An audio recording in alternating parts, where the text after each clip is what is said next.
A record sleeve with a handwritten title. Betty must have recorded the demo.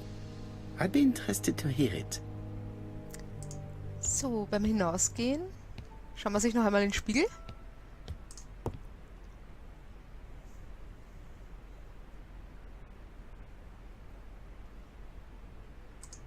Dann gehen wir runter.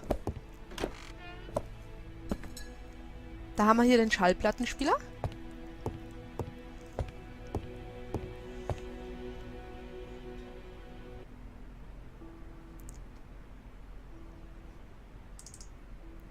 Da können wir jetzt den kleinen Schlüssel nehmen, den wir vorhin gefunden haben.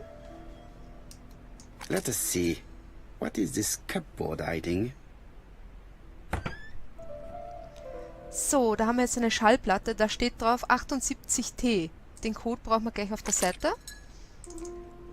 Und das braucht man ebenfalls, und zwar brauchen wir da 2, 1, 1 und dann können wir das öffnen. Ich zeige euch das jetzt, wie das funktioniert, auf der Seite hier. Die Kurbel nehmen wir mit, dann das machen wir auf. There is bound to be a clue somewhere. Das Indiz haben wir schon gefunden. Und zwar brauchen wir da jetzt 2. Geht so schneller. 1 und 1. Entschuldigung. 2, 2, 1. So geht's. I heard the sound of a mechanism being triggered.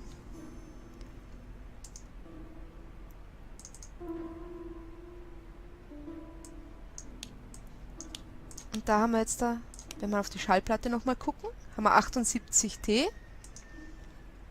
Und das können wir hier einsetzen.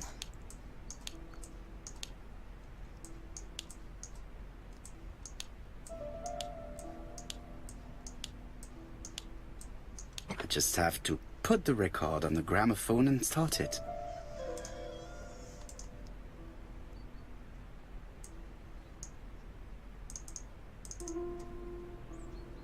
It looks like something goes in here. Ja, da setzen wir die Kurbel ein. Können wir gleich mal aufziehen.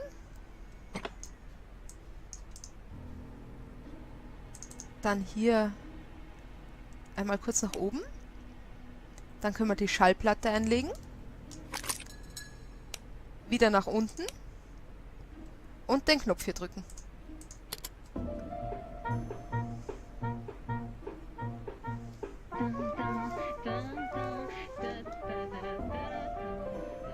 Oh, Donald! We're in the middle of recording. Sorry, Betty, but it's not wise. The doctor said you should rest your voice. You're such a killjoy sometimes.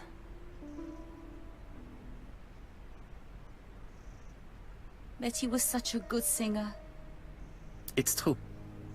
Did she have any problem with her throat? Yes, she had to be careful with her voice. Of course she didn't follow the doctor's advice. If Don didn't insist, she... Well, it's too late for all that now.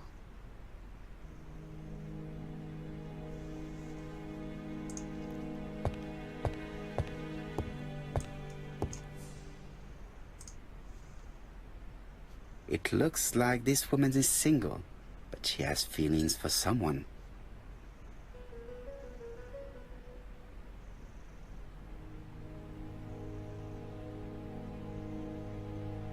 She is looking so intensely at this photo.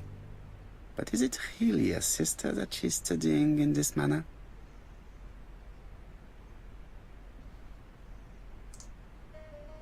They made the perfect couple, am I correct? Yes, in a way.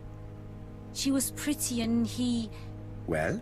He's a bright man, with a promising career ahead of him. He would have made Betty a good husband. He was always attentive and generous. Oh, a true gentleman. I hear a note of envy in your voice. You must have heard wrong.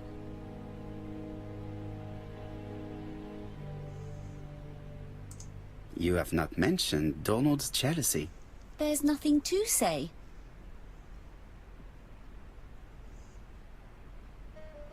I am not your enemy, Mademoiselle Bernard. And you are not my friend either. Mr. Poirot, sir. Yes, but your lies are not helping Mr. Fraser, or you for that matter. I know that Fraser was jealous, but I wonder why you feel the need to protect him. Protect him? I hope you're not suggesting... That you are Fraser's accomplice? There is nothing to suggest that, at least not yet. It would appear that your sister's murder is the second in a series that we have to stop as quickly as possible. The first was in Andover, and the same as your sister, the murderer sent me a letter informing me that a crime would be committed in that town. Now can I count on your honesty? Yes, you have my confidence, Mr. Poirot. Don is a quiet and sensitive young man. Slightly reserved, too. And as is often the case with reserved people, when he flew into a temper, he completely lost control. He could be so violent. Betty was frightened. And when was this? The first time was about a year ago. But they rowed more recently. Donald found out that Betty had lied to him. She said she was going out with a girlfriend, but she went out for dinner with a married man. It was an awful scene. She told him that until they were married, she was free to go with whoever she pleased. Donald turned quite pale and started shaking and kept saying one day... Well? He'd commit murder. So you were afraid that he would become our main suspect. I know that Fraser was jealous, but I wonder why you feel the need to protect him. Exactly. Had you not told me about the case, I would never have dared to tell you about this little matter. Don loved Betty with all his heart. I can't imagine for one instant that he would hurt her. Very good, Mademoiselle Barnard. Thank you for your help.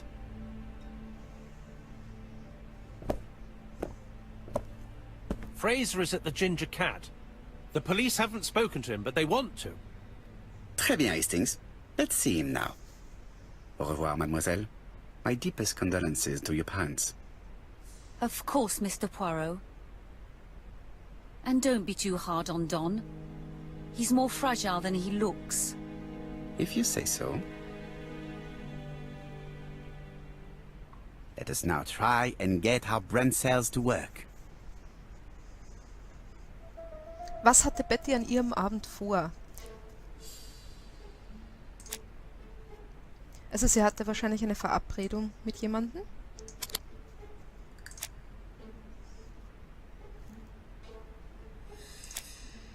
Betty ging neben Donald mit anderen Männern aus.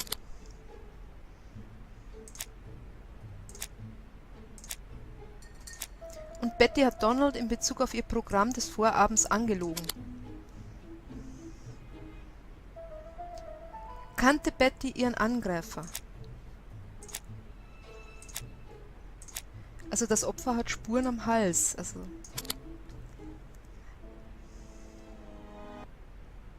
Let us now try and get our brain cells to work. was versteckt sich hinter Meghan Barnards Verhalten?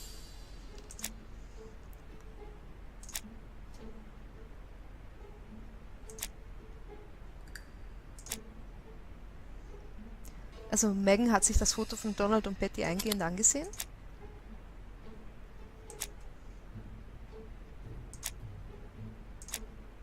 Und Meghan mochte Donald Fraser sehr.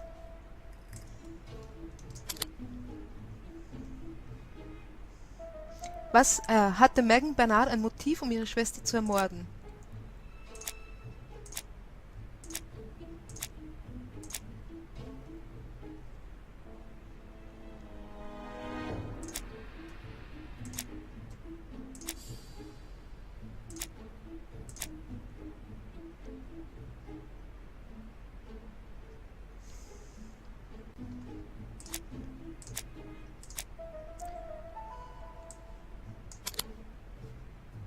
Meghan war eifersüchtig auf Betty.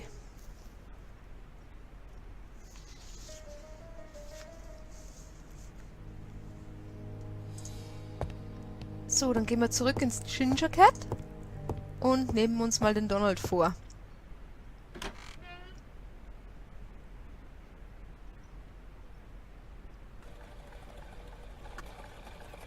You've seen Fraser, Hastings.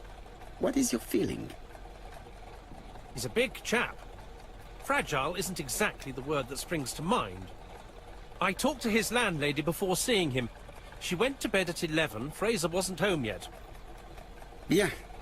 Megan Barnard said he is a reserved character but with a nasty temper. We will see if this is the case.